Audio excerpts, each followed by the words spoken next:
હાલો હમણાં શિવરાત્રી આવે છે ને તો મારે તો રહેવું જ છે. હું તો કંટાળી રોટલી ખાઈ ખાઈને આ ફરાળ ખાઈ કંઈક મજા જ આવે સટપટું. હા આ માંડવી દાણા પીલવાનું મશીન તો છે મારે, પણ માંડવી પાક કેમ બનાવે ને જરીક મગજમાં નીકળી ગયું. હાલ ને યુટ્યુબમાં જોઈ લઉં કા.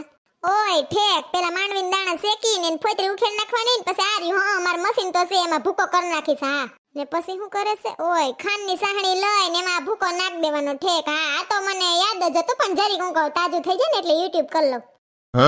જો કેવો અસર માંડવી પાક થઈ ગયો કા. કેવા મસ્તીના ઢેફલા પડ્યા મેં તો.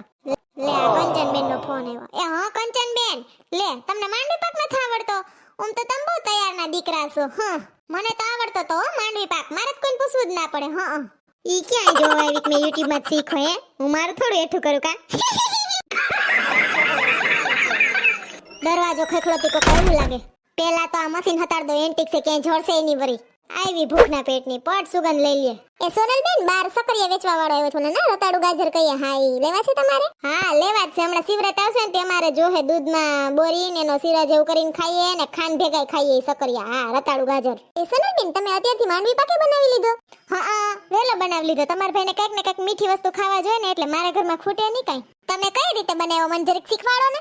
એમાં કાંઈ ના હોય. માંડવી દાણાને શેકીને ફોતરી ઉખેડ નાખવાની પછી ભૂકો કરી નાખવાનો પછી ખાંડની સાહણી લઈને એમાં ભૂકો નાખ દેવાનો.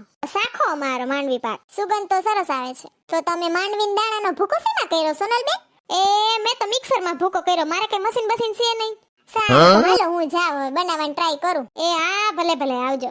હારું થયું ભૂકો કરવાનું મશીન ને હતાડી દીધું. ખબર જ હોય કોક ને કોક પૂગી જ જાય. પાછું આપણું મશીન દઈએ તો બગાડી નાખે. પાછું અહીં ક્યાંય જડતુંય નથી. હા અને કટાવી નાખે ઈ તો નોખું. વળી આખા ગામમાં પાડી આવે કે સોનલબેન પાસે માંડવીને ભૂકો કરવાની એન્ટિક મશીન છે. વળી હંધાય માગવા આવે. મારે તો દેવું ને પછી. હું તો ભોળી ભાભીની સુહાવ કઈ એન ઘરે ગઈ નથી ને ઈ તો પૂગી જ જાય. ગમે એ વસ્તુ આપણા ઘરમાં બનતી હોય ને તો હાલ અમાર ધમાસકડી ગ્રુપમાં માંડવી પાકનો ફોટો પાડીને મોકલી દો. ભલે બધાય જોવે.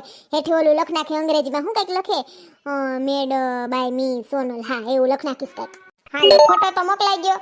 હવે વેફરે થઈ ગઈ છે. માંડવીને દાણા તર નાખું મસાલા વાળા. ઓલા ગાજર લઈ આવું હેઠેથી ને રાજગરાનો શીરો કરી નાખી સૂકી ભાજી કરી નાખી એટલે જલસા પડી જાય ફરાર કરવાની.